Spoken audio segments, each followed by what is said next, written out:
Okay, the glue is now dry, and we can have a look at our joints and make sure that there's no spaces or that there's places where the glue hasn't taken. When we're happy and satisfied that that is so, we can then have a look at trimming the excess wood. One of the easiest ways to trim off the excess is to use a whittling knife like this one.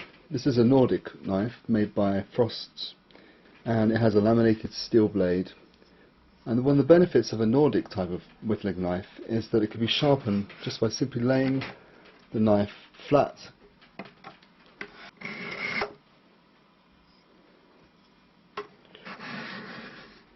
When using the knife, always work with the blade to get away from you if you can. If you notice here, I'm keeping my thumb controlling the blade.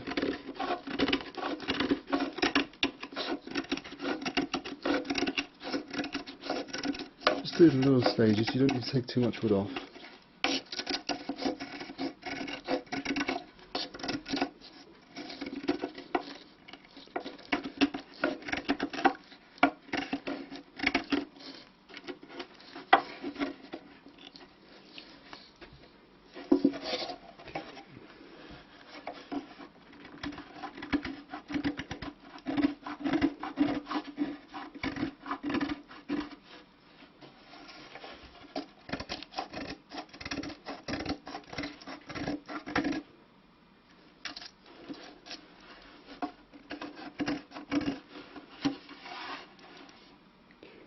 So we'll gradually work our way down.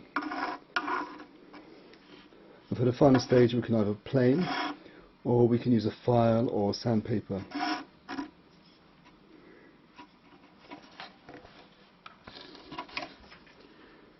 And the same again for the middle section. So here,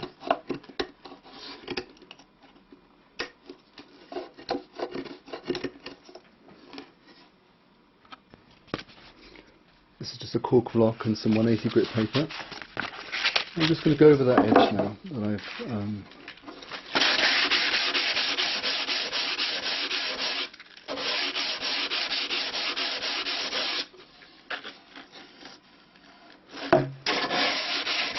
so now the end of the lyre is practically all end grain, and this can be quite tricky. If you can do it by whittling, you need to make sure that all the whittling marks are going downhill, which means going this way. But you will find, even with a sharp knife, that you'll get around here, and this will be quite tricky. This is probably about 3 millimeters at the bottom at the moment, and so what I would recommend is that you trim off the excess with a saw, if you can. Now you do that by just sawing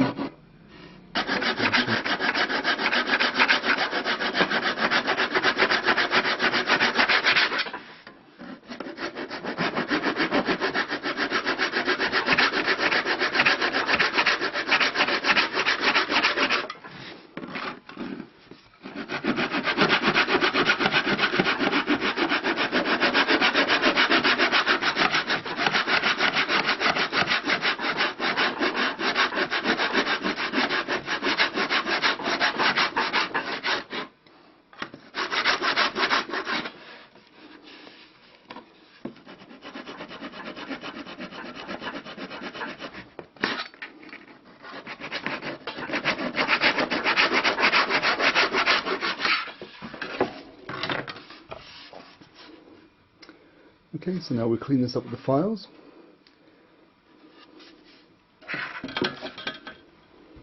Let's do this part of the lyre.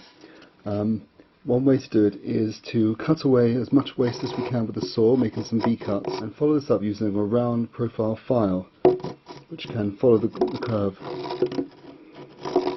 Once we've done this, when we get very close to the actual body of the lyre, then we can switch to using a scraper and sandpaper.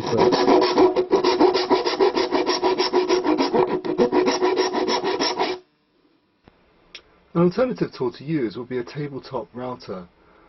This is a lot more noisy, and if you haven't got one, I wouldn't recommend getting one just for this one project, if you've already got the files and the other equipment.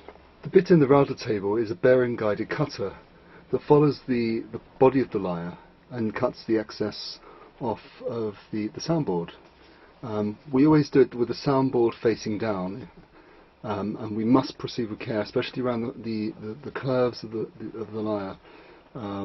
It's quite easy to take a chunk out if you go in the wrong direction. This is a sounding attachment for a bench or pillar drill, and these could be really good for sounding the end grain of the inside of the lyre, and for doing again for the inside of the string arm.